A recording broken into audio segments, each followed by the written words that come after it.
This is Prep Test 140, Section 4, Passage 2. This is a comparative passage. The topic is virtual economies in online games and whether online goods should be taxed. Medium difficulty passage set. The passages look like they're about the same thing, but they're doing very different jobs. And if you miss that, you blend them together, the questions are going to destroy you. Now, Passage A is a story, that is all it is. It walks you through how an economist named Castronova stumbled onto something surprising. Players in online games collect virtual treasure. Some of them sell that treasure for real money at auction sites. And Castronova realized that means virtual currency has actual real-world value. Players who are killing monsters and skinning animals are literally creating wealth. Now notice what's lacking or missing here. There is no argument, no policy, no we should do something about this. Passage A is pure discovery. It's like the author's wide-eyed and excited about it. The author is impressed by what Castronova found. You want to read this fast because there's nothing tricky here. Passage B is a totally different animal. This is a legal argument with very specific moving parts.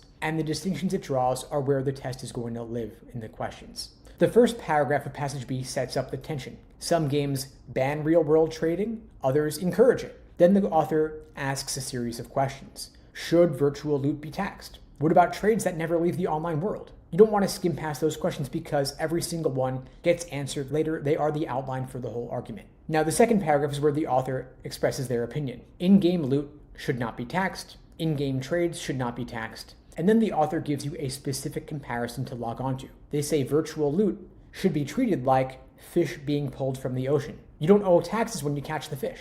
You owe taxes when you sell it. And so that analogy is the core of the argument. If you forget everything else in Passage B, remember the fish example. Now, the last paragraph of Passage B is where it gets sharp. The author flips their opinion. Sales for real money should be taxed. Now, here's the part most students gloss over. In games that are designed to be commercial, the author calls them intentionally commodified. Even sales for virtual currency should be taxed. You don't have to cash out for the tax to kick in. And that's a harder line than most people expect. The author is saying, if the game is built as a marketplace, you can't hide behind saying it's just a game. So you've got 4 categories in Passage B. Loot you pick up, not taxed. Trades inside the game, also not taxed. But sales for real cash should be taxed. And virtual sales in commercial games also should be taxed. Now you want to hold on to all 4 separately and distinctly because the test will try to get you to mix them up. Now here is the key move. These passages are not debating each other.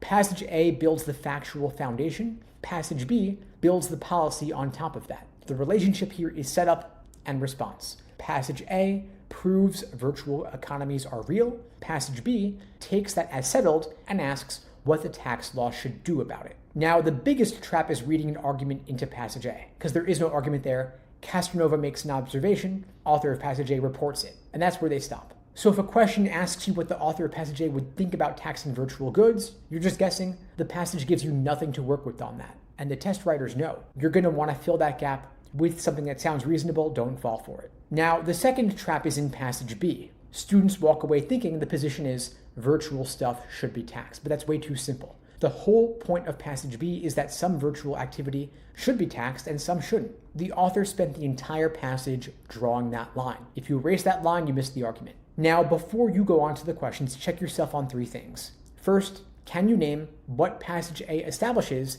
that Passage B assumes is true? 2, can you draw Passage B's exact line between what gets taxed and what doesn't? And 3rd, can you explain why the intentionally commodified games get treated differently from regular ones?